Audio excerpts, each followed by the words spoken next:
Pour commencer, vous cliquez sur File. Vous allez ensuite dans New Project et vous nommez le projet que vous voulez. On va faire point de vie bar par exemple. Voilà, ça m'a ouvert un nouveau projet. Maintenant, je vais aller dans l'onglet Edit.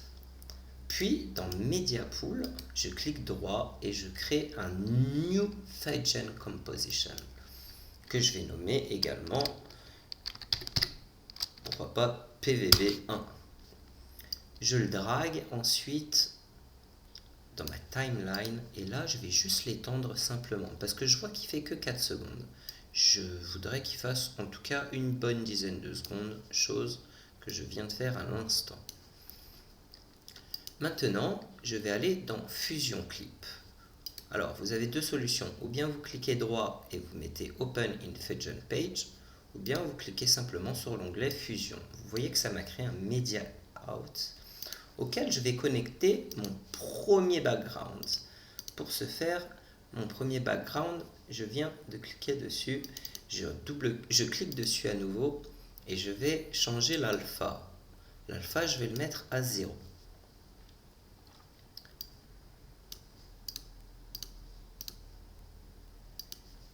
Je crée un nouveau background que je vais connecter directement à mon premier background. Et comme vous pouvez le voir, constatez, ça m'a créé un merge. C'est super.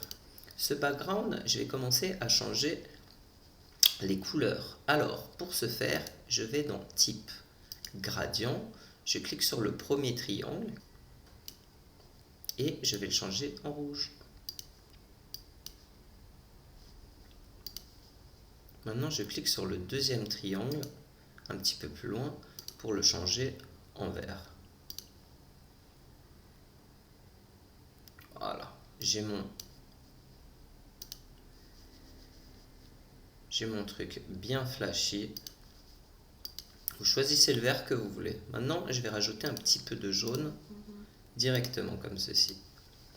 Par la suite, je vais créer un transform. Alors, un transform qui s'ajoute juste en dessous. Mon transform, c'est très simple, ça va me permettre de changer la taille et également l'aspect.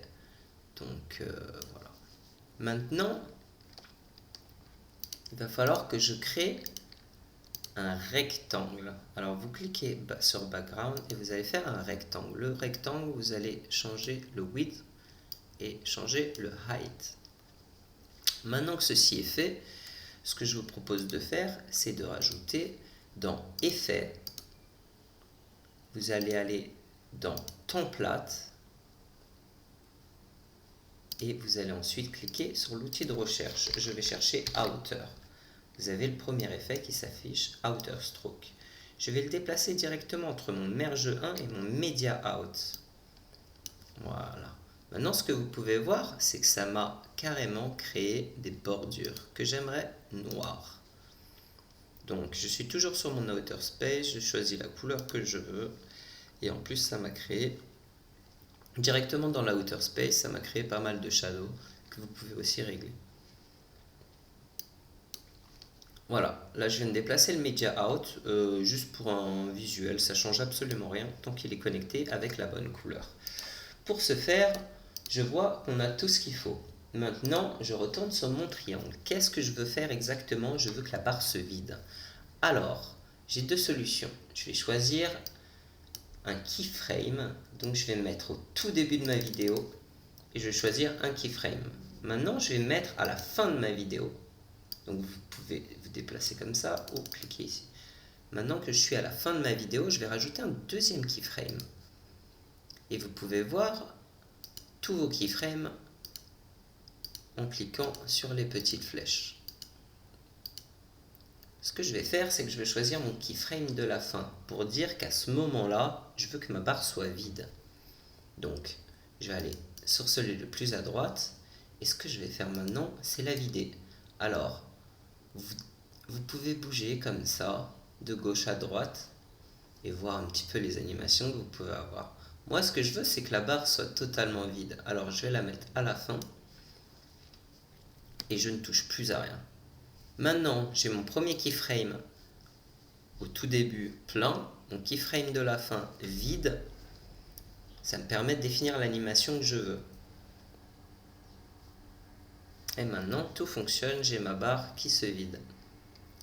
Si vous voulez que, par exemple, le fond, alors c'est possible de le faire, si vous voulez un fond noir derrière, on peut le faire tout de suite, c'est très très simple, avant de passer à autre chose.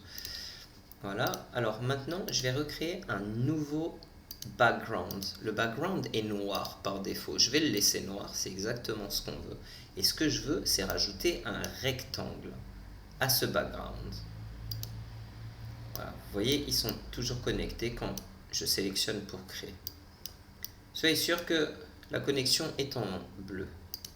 Je clique sur mon rectangle et maintenant je le remets aux mêmes proportions que l'autre rectangle. Maintenant, je vais casser ça parce que je veux que mon rectangle noir s'affiche en premier. Et ce que je veux, c'est que mon autre rectangle de couleur, connecté avec le background de couleur, s'affiche dessus. Donc, je vais connecter ça comme ceci. Je vais connecter ça comme ceci. Et ça m'a créé un merge. Et maintenant, j'ai mon animation qui fonctionne parfaitement. Très bien. Maintenant, je sélectionne absolument tout avec le Media Out. Je clique droit et vous pouvez aller dans Save as All ou vous pouvez aller également dans Macro. Create Macro. Maintenant, je vais me faire une petite macro directement. Save as. Alors, pardon, vous cliquez en haut.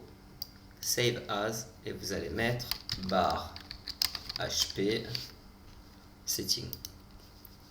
Voilà, j'ai tout ce qu'il faut. Je peux retourner dans mon onglet Edit et maintenant je vois que mon animation est prête à être utilisée.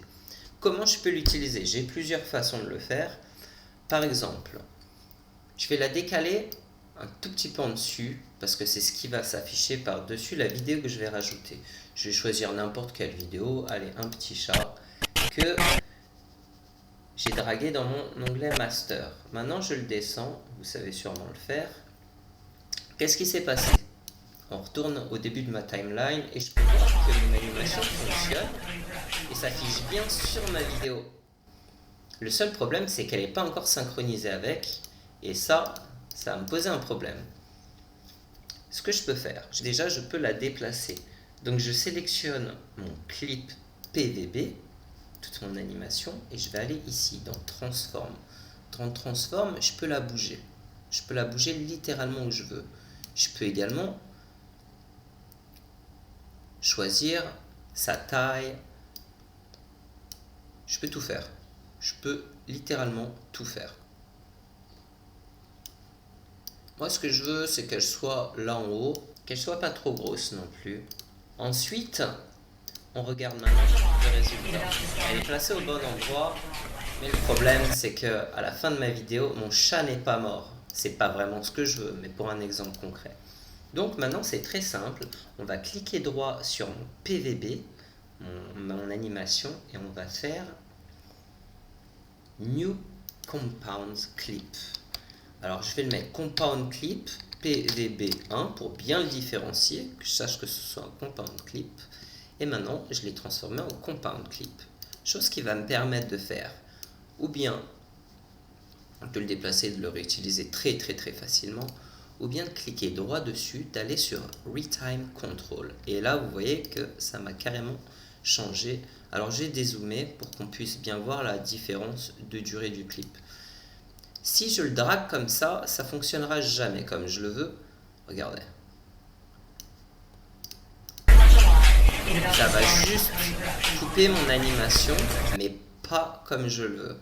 Donc en fait, l'idéal, ce serait, regardez, ici vous avez comme ça. Si vous allez un peu plus à gauche, vous avez encore une autre option. Et moi, je veux aller dans le coin en haut à droite, où j'ai mes flèches. Et là, par contre, je le réduis vraiment. Je le compresse en temps.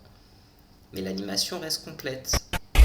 Maintenant, on peut voir que mon chat va mourir à la fin de son texte. Merci beaucoup d'avoir regardé. J'espère que ça vous a servi par la suite.